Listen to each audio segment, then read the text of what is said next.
रमेशचंद्र दत्त यांचे आर्थिक विचार यामध्ये आपण कृषी करारोपण, जमीन महसूल आणि सार्वजनिक खर्च हे मुद्दे बघणार आहोत. तत्पूर्वी आपण रमेशचंद्र दत्त यांचा जीवन परिचय बघूया. श्री दत्त यांचा जन्म कलकत्ता येथे 1848 ला झाला. शिक्षण पूर्ण झाल्यानंतर त्यांनी भारतीय मुलकी सेवेमध्ये प्रवेश केला आणि 1894 मध्ये ते बर्दवान विभागाचे कमिशनर झालेले होते. निवृत्तीनंतर त्यांनी लंडन येथे प्राध्यापकाचं कार्य केलं. त्यांचे प्रमुख लिखाण त्यापुढील काळात झालेलं होतं. याशिवाय त्यांनी भारतीय राष्ट्रीय काँग्रेसच्या लखनौ येथील अधिवेशनात अध्यक्षपद देखील भूषवलेलं होतं. विकेंद्रीकरणावरील रॉयल कमिशनचे ते सभासद होते. तसेच बडोद्याचे मुख्य प्रधान देखील होते.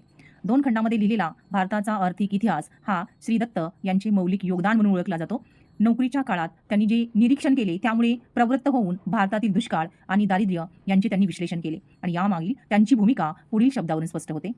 अपंग झालेले उद्योग, अनिश्चित आणि अतिरिक्त करांनी ग्रासलेली शेती आणि उत्पन्नाचे विदेशी होणारे निस्सारण, या परिस्थितीत एखादा संपन्न देश जरी असेल तर त्याला दुष्काळाची भीषणता कळून येईल. भारतीय प्रशासन सेवेत त्यांनी आपले आयुष्य घालवले आणि त्या माझ्यासारख्या व्यक्तीसाठी हे काम जे आहे ते क्लेशदायक आहे. परंतु कर्तव्य भावनेमुळे मला ब्रिटिश भारताची आर्थिक व्यथा सांगण्याचे आणि भारताच्या दारिद्र्याचे विश्लेषण करण्याचे कार्य करावे लागत आहे. तर भारतातील दुष्काळ आणि दारिद्र्याबाबत त्यांनी काय विचार व्यक्त केलेले होते. तर दत्त यांनी इसवी सन 1900 मध्ये फेमाईन्स इन इंडिया हे पुस्तक लिहिलं आणि भारतात वारंवार पडणाऱ्या दुष्काळाचे परिणाम आणि भारतीय जनतेचे दारिद्र्य यांची मीमांसा या लेखनात त्यांनी केली. विश्लेषण करण्यापूर्वी श्री दत्त यांनी या विषयावरील ब्रिटिश लेखकांच्या मतांचा समाचार घेतला आणि ही मते सोयीस्कर आणि वस्तुस्थितीला लपवणारी आहेत हे त्यांनी दाखवून दिले.